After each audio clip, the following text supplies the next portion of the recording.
Morning all, hope you're well. Just going to give you a quick update with regards to obviously the Summer League and the start of next season. Summer League does start this weekend. Fixtures are now on the website. Obviously, there's going to be times when teams can't play, so I'd appreciate as much notice as you can, and then that way I can try and get your opponents, obviously a friendly or something like that as we move forward. It's only a short Summer League this year, gives preparation, just the transitional age groups to see when we move forward. Okay, divisional placements. We are now starting to put these on the website. However, they will be hidden until we've completed this.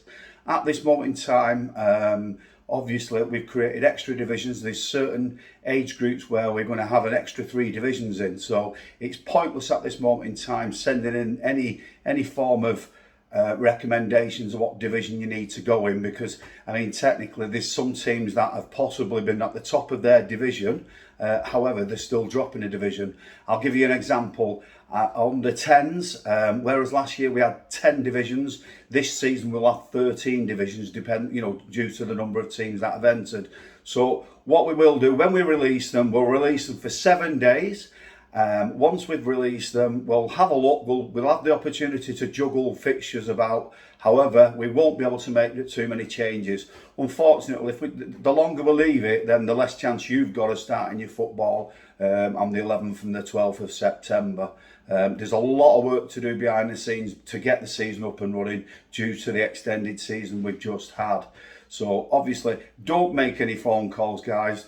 We'll do our best to get you in the positions that you're in the divisions you're in. We're going to use on the points per game basis that we used towards the end of last season. Again, there's a lot of wiggle room, especially with the non-competitive age groups. Another thing I am going to mention is we've got a vast influx of teams wanting to join at under 11s and 12s due to, I'm suspecting it's the fact that we play on the AstroTurf. I'm envisaging, to be quite honest, that at under 12s we will have what we're going to class as 2 Premier Divisions.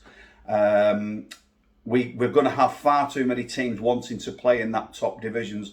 What I propose to do is put them all in that top division, and then we'll split that. We'll do that as a random split. We'll have a Premier Division A and a Premier Division B. It's going to be impossible to try and appease everybody that wants to enter the league. Like I say, we try our best to get you in the divisions of where you want to be, but obviously we've got to draw a limit as to how many teams we have in a specific division. Ideally, we want between 10 and 12 teams in a division at the lower end of the age groups. For your 11-a-side and your under 12s, then obviously, again, if you have 12 teams at under 12s, technically you're going to struggle to see the season out once you've got your cup competitions, plus the county cup takes priority this year as well. Okay, so moving on, player registrations.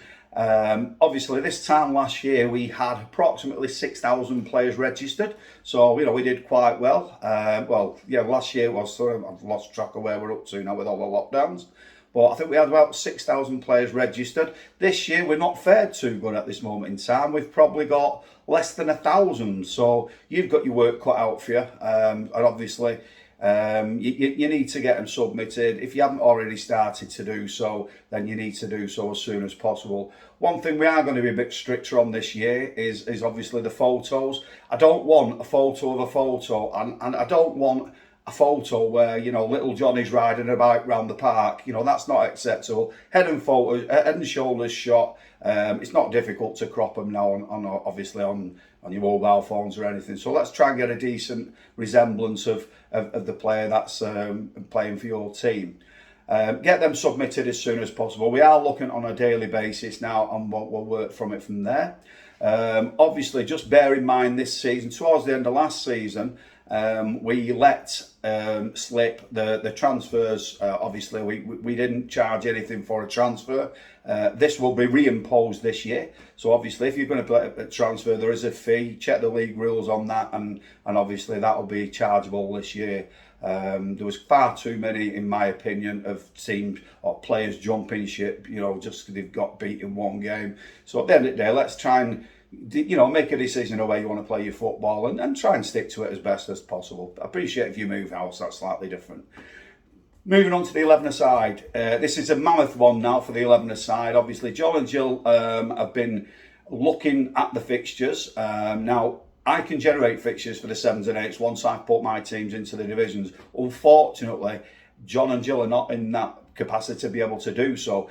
If you haven't had your club submitted where you're going to be playing next season or on what day, an A week or a B week, then can you please sort of start chasing that up as soon as possible?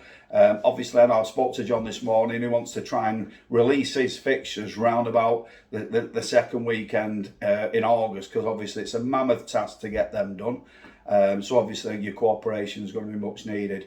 What we are going to be doing, we're going to be resuming these video chats just to try and get the information over there in the next couple of weeks.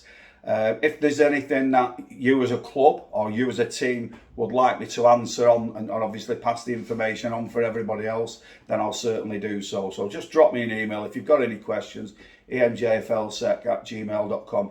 What I would ask though is, a lot of the questions I do get asked via an email, and the same will go for John. The information is out there. The information's out there on the website. I mean, I get asked time and time again what size balls are used for certain things. Dead simple, guys. Google. Google's your best pal.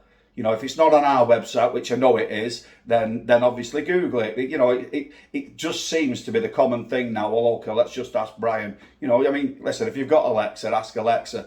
They'll tell you what size an under 10s will be using.